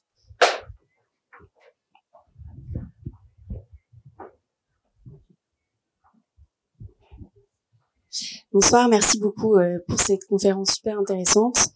Ma question est relativement simple. le sujet du transhumanisme n'est pas abordé ou peu abordé dans les livres scolaires, oui, dans l'éducation. Luc Ferry a été en politique dans l'éducation. Est-ce que vous savez si c'est quelque chose qui est en discussion ou qui pourrait se faire, ou est-ce qu'il y a une sorte de lobbying politique qui l'interdit? Enfin, qu'est-ce que vous savez sur le sujet? Au niveau, je pense que il y a peu d'enseignements sur ça, même à un niveau supérieur, et effectivement au lycée et au collège, effectivement, on n'a pas intérêt à développer ça. Je pense que les jeunes générations qui ont vécu dans l'informatique et qui sont beaucoup plus douées que les adultes, il y a une espèce déjà de symbiose avec ce monde-là, quoi. Donc c'est moins choquant que les générations plus âgées. Vous avez réagi, donc ça veut dire que vous n'êtes pas trop pollué, si je puis dire. C'est sûr que les livres limitent les informations. C'est un sujet qui est peu développé en France. Il y a quelques leaders, mais qui viennent parler en termes emphatiques du transhumanisme. On n'a pas vraiment un esprit critique, comme il n'y en a pas eu pour la transgénèse animale et végétale. Je crois qu'en France, en plus, on a plus d'historiens de la philosophie que de philosophes. Philosopher, c'est réfléchir sur la science en marche. Or, on réfléchit sur une science. Si vous faites une formation, ce que j'ai fait de philosophie des sciences, on va vous enseigner l'histoire de la philosophie des sciences. Mais là, on a besoin de philosophes en action. Et donc, sur ce point, Luc Ferry a été extrêmement réactif et a réagi en disant que finalement, c'est l'aboutissement ultime du libéralisme économique, c'est de pouvoir faire de l'argent sur tout, ce que Karl Marx avait dénoncé, quoi, en disant que le capitalisme finirait par faire de l'argent sur tout, y compris marchandiser le vivant. Alors, mais je suis pas dans le secret des dieux, voilà, je dis pas qu'il y a des censeurs, mais c'est de même, vous pouvez étendre ça, on en parle peu à la télévision, où de temps en temps, vous avez des reportages qui passent tard le soir, voilà. Ambigu d'ailleurs, parce que comme toute technologie a des janus, hein, il y a un côté très positif et il y a un côté négatif. Et je trouve que le transhumanisme touche la peur principale de l'homme, c'est la mort. C'est d'ailleurs le fait d'être mortel. Et donc le thème de rendre les gens immortels, c'est une façon d'adhérer à eux. Et donc on est dans des fantasmes de double avec les robots, vous avez vu au Japon, ou d'immortalité. Et je trouve que c'est la première fois où une technologie se hisse au rang de philosophie. Une philosophie assez réductionniste, vous l'avez vu, mais qui finalement touche sur les principales peurs de l'homme, c'est-à-dire son insuffisance vis-à-vis de la nature et sa volonté d'encore plus s'imposer devant la nature, le fait qu'il soit soumis au vieillissement, donc aux maladies, et à un corps qui peut, en vieillissant, être moins puissant que quand il avait 20 ans. Et puis, ça repose le problème des fractures sociales qui peut-être seront encore plus grandes qu'on l'avait envisagé, parce que, comme disait mon grand-père, qu'on soit riche ou puissant, personne ne pouvait savoir la durée de vie qu'on allait lui donner, hein, qu'on soit croyant ou pas. Alors que là, on peut très bien envisager une durée de vie limitée. Et ça a été en discussion. À la limite, vous voyez bien qu'on peut se dire que les pays du tiers-monde auront une durée de vie de 25 ans ou 30 ans, parce que ça va permettre de lutter vis-à-vis de la surpopulation. Donc, assez rapidement, ce que j'ai essayé de vous faire comprendre, c'est la logique qui sous-tend le transhumanisme. C'est une logique qui se déploie. C'est ça, un objet technique. Il va se déployer. Il a une espèce de potentialité qui l'amène dans une direction qui est assez prévisible. Voilà. Autre question ?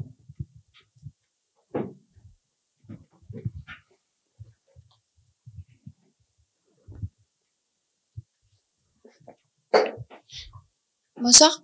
Bonsoir. Vous avez parlé une grande partie de métiers qui vont être remplacés par les robots. C'est lesquels des métiers qui vont pas être remplacés par les robots?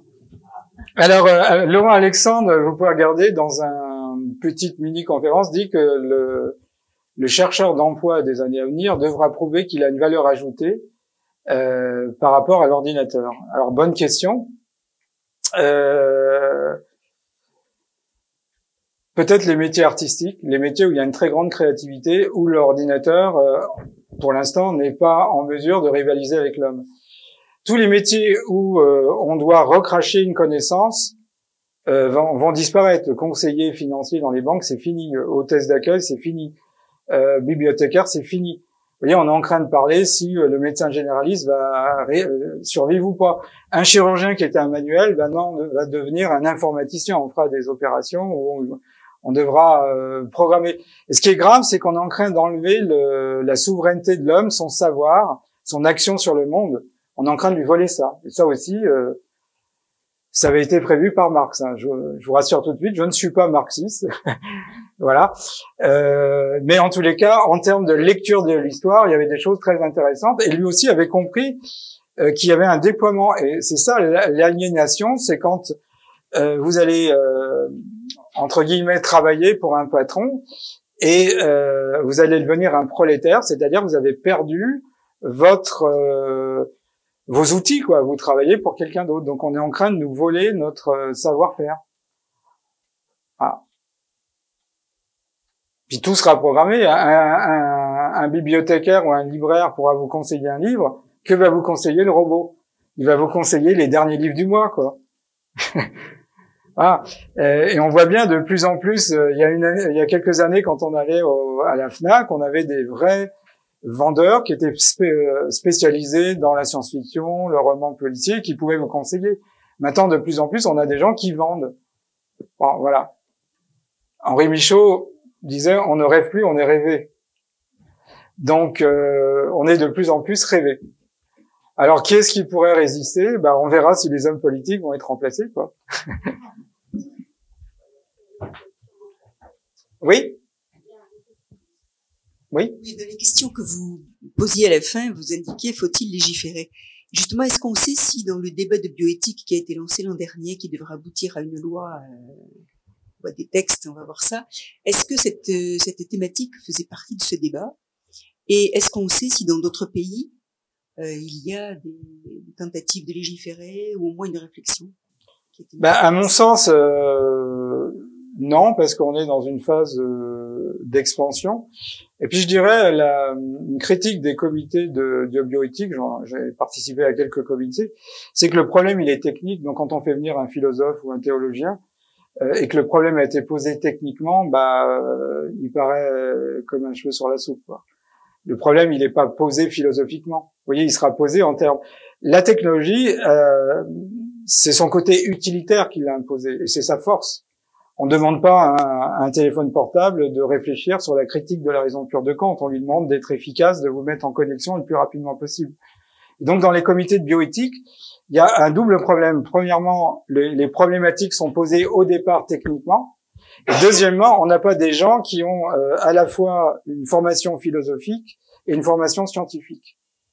Et donc c'est très difficile d'avoir des gens, ça arrive, mais c'est où on a des purs philosophes qui ont beaucoup réfléchi, mais qui n'ont pas toujours les arguments pour pouvoir dialoguer avec pertinence sur ces problèmes techniques. Alors on verra, mais voilà, le problème c'est que souvent l'avancée technologique est plus importante que le juridique.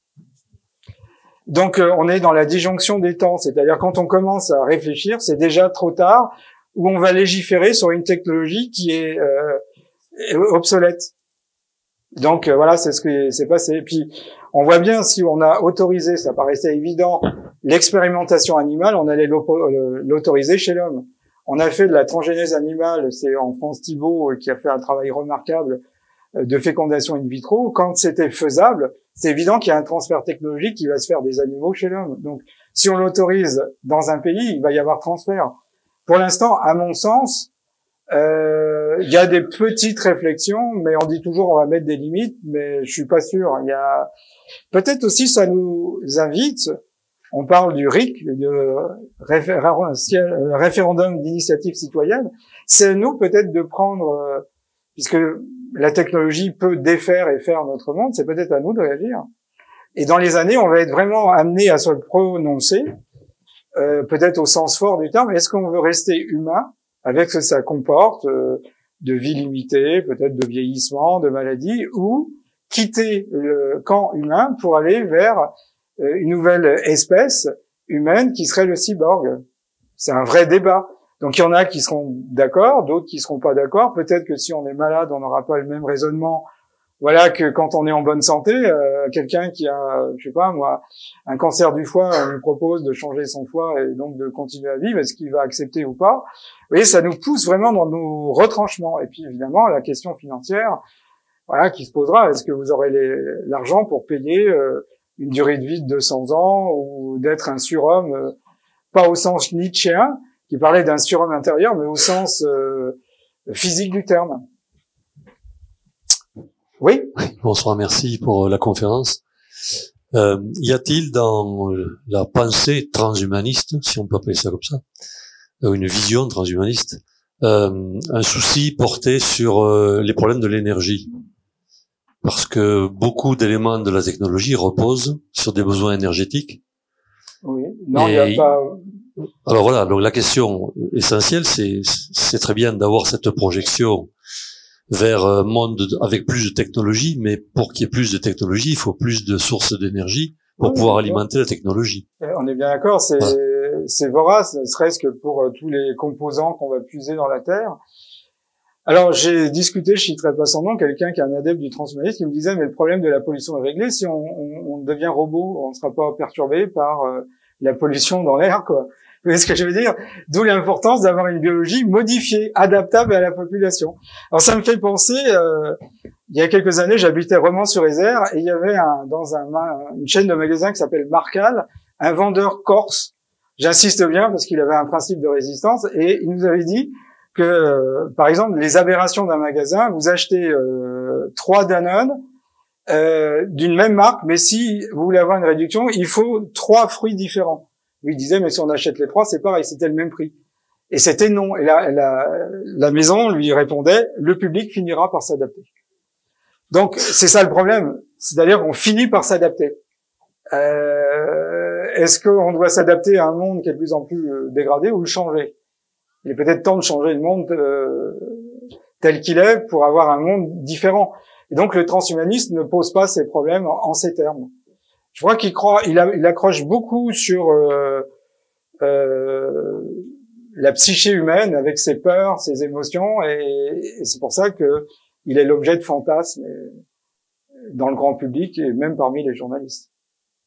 Alors il y a des gens qui disent qu'on y arrivera, on n'y arrivera pas. Moi, je suis très méfiant vis-à-vis des limites qu'on met à des possibilités techniques et scientifiques. Hein. C'est les lois d'Arthur C. Clarke, c'est la première loi. Hein. Quand un scientifique au temple argenté vous dit qu'une chose n'est pas possible, il a souvent raison, mais quand il vous dit qu'une chose est impossible, il a souvent tort. Donc je sais pas. En tous les cas, le problème énergétique n'est pas vraiment posé, quoi.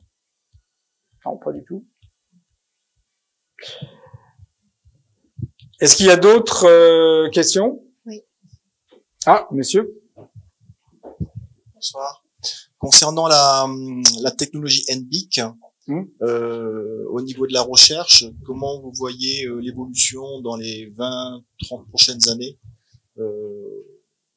au niveau de la recherche et de la mise en place au niveau des maladies on parle beaucoup de ces robots qui pourraient circuler dans notre corps à des échelles nanotechnologiques. On a déjà des traitements médicaux qui utilisent les nanotechnologies, qui peuvent repérer sélectivement les cellules cancéreuses et envoyer certaines informations qui tueraient sélectivement les cellules cancéreuses. Je pense que les nanotechnologies vont nous amener, sans qu'on s'en rende compte, à devenir des cyborgs. Des nano-cyborgs au départ, et progressivement, on deviendra des macro-cyborgs. Ah. On a déjà des formes de cyborgs qui existent parce qu'il y a des prothèses. Oui, bien sûr. Voilà, donc ça existe déjà, mais au niveau nano, c'est quand même. On remplaçait un membre coupé, mais là c'est autre chose, c'est-à-dire qu'on peut être sain mais se trouver incomplet. Vous voyez, c'est la différence. Hein. Remplacer quelqu'un, le membre de quelqu'un qui a connu une amputation, voilà, on l'a accepté parce que c'était pas en compétition, mais un individu qui n'aurait aucun problème et à qui on proposerait d'être augmenté, c'est autre chose. Vous voyez ce que je veux dire? L'outil a toujours été un prolongement de la main. Hein. Un marteau, c'est un prolongement de la main.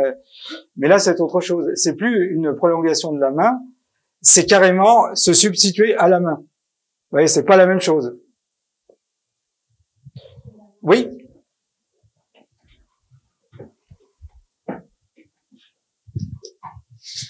Bonsoir. Bonsoir. Bravo pour votre intervention, c'est très riche. J'ai retenu pas tout, mais en tout cas, j'étais très heureux d'entendre que vous avez cité William Blake. Oui. Apparemment, c'est le seul poète qui a tenté, en tout cas, peut-être, je sais pas, d'apporter un contre-pied donc à la pensée développée par ces, on dit penseurs, parce que ce sont des visionnaires, des penseurs peut-être aussi. Oui. Ma question c'est, j'écris de la poésie sur Facebook, sur mon téléphone portable. Je fais partie de quel genre d'individu à mon époque en 2019, sachant qu'en allant vers 2040 et tout ce que vous avez donc développé, à quel endroit je risque de me retrouver avec cette vitesse technologique à éditer soit en numérique ou en papier. L'endroit où je serai donc dans 10 ans, 20 ans ne sera bien sûr plus le même. Précisément, ma question, c'est, vous avez soulevé la question de la magie. Pour moi, ça fait rapport au mystique, à toutes ces énergies, à toutes ces forces que justement William Blake a très puissamment témoigné. Est-ce que le transhumanisme, si c'est le nouvel humanisme, comme vous l'avez dit, est-ce qu'il y aura de la place pour la poétique? La question est posée. Est-ce que les robots seront capables d'écrire des romans? On a déjà des journalistes qui utilisent des logiciels où l'article se fait tout seul. Voilà. Donc ils font du rewriting, comme on dit, mais l'article peut se faire sur des informations un petit peu type Donald Trump a été dans tel ou tel état. Ça pose le rôle de la poésie. Hein. Octavio Paz, dont vous avez la photo ici, disait que finalement, dans un poème, chaque mot se réfère à un autre mot, alors que dans un poème, chaque phrase est une métaphore, une métonymie, une homonymie. Et c'est une façon de sortir du jeu circulaire des significations. Et donc, la poésie, c'est une pensée et un autre langage. Et la question est de savoir si un robot tel qu'on les connaît est capable d'écrire un roman ou un poème comme peut le faire un être humain. Si je peux me permettre, il y a déjà des tubes, des musiques. Oui, bien sûr. Oui, bien sûr. On a une créativité par associativité. Et puis, voilà, mais jamais on aura pour l'instant, il faut que ça soit une banque de données qui associe. C'est le pianoctel de Boris Vian, hein. Vous pouvez faire des cocktails à partir des cocktails qui existent, et c'est sans fin, c'est un art combinatoire. Ou la poésie qu'avait fait Raymond Queneau, où par l'art combinatoire, on pouvait faire des romans. Il y avait même l'écrivain Carlos Fuentes qui disait vous écrivez un roman, par exemple, en espagnol, et vous le traduisez en français. Il sera pas la même chose. Ça sera un équivalent. Si vous le retraduisez en espagnol et ainsi de suite, au bout d'un moment, les deux romans sont différents. Il appelait ça le mouvement perpétuel de la créativité artistique. Donc, voilà. Mais en tous les cas, on va être en permanence confronté. Est-ce que je fais mieux que le robot? Est-ce que j'ai une valeur ajoutée par rapport au robot? Ou le robot fait mieux que moi ou comme moi? Et comme dit Laurent Alexandre, il faudra, pour le futur employeur des années à venir, prouver à son futur chercheur d'emploi, prouver à son employeur qu'il fait mieux, qu'il a une valeur ajoutée par rapport au robot. Donc on est en lutte avec le robot. L'intelligence artificielle, c'est une lutte entre l'intelligence humaine et l'intelligence dopée. Merci. Monsieur Bobolin, un petit mot de la fin sur une note un peu optimiste par rapport à... moi je suis ni pessimiste ni optimiste, je suis possibiliste. Donc le possibilisme, c'est d'envisager toutes les potentialités possibles. Rien n'est inscrit. C'est conforme aux lois de la physique quantique, c'est conforme aux lois du chaos, physique classique. Je suis possibiliste. C'est l'unique action cohérente que le désespoir m'envoie. Voilà. Je vous souhaite une bonne soirée.